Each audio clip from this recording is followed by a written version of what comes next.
ಆತ್ಮೀಯರೇ, ಜನಕನ್ನಡ ವಾಹಿನಿಗೆ ಸ್ವಾಗತ. ನಾನು ಲಿಂಗರಾಜ್ ಧಾರವಾಡ. ಇಂದು ಹುಬ್ಬಳ್ಳಿಯಲ್ಲಿ ಗಣೇಶೋತ್ಸವ ಆಚರಣೆ ಬಗ್ಗೆ ವರದಿ.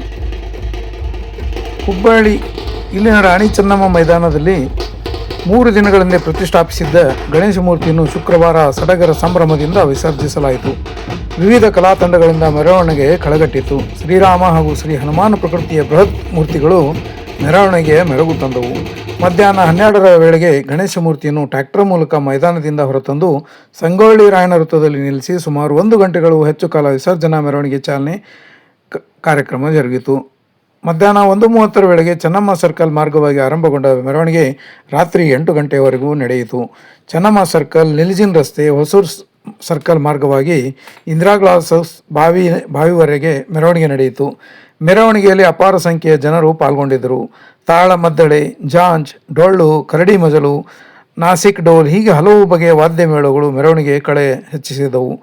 ಮೈದಾನದಿಂದ ಗಣೇಶ ಹೊರಬರುತ್ತಲೇ ಜನರ ಹರ್ಷೋದ್ಗಾರ ಮುಗಿಲು ಮುಟ್ಟಿತ್ತು.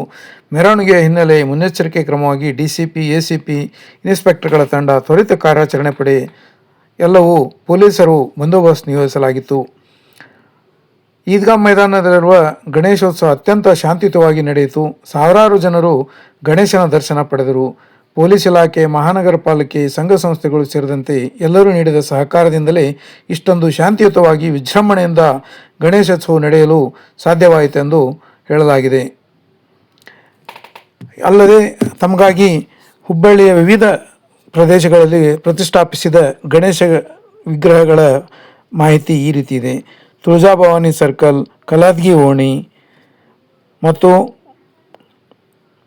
ಸರಾಬ್ಕಟ್ಟ ಈ ತರಹ ಮುಂತಾದ ಗಣಪತಿ ಉತ್ಸವ ಮೂರ್ತಿಗಳ ಬಗ್ಗೆ ಮಾಹಿತಿ ಇದೆ. ದಯವಿಟ್ಟು ಜನಕನ್ನಡ ವಾಹಿನಿಯನ್ನು ಸಬ್ಸ್ಕ್ರೈಬ್ ಮಾಡಿ, ಲೈಕ್ ಮಾಡಿ, ಶೇರ್ ಮಾಡಿ.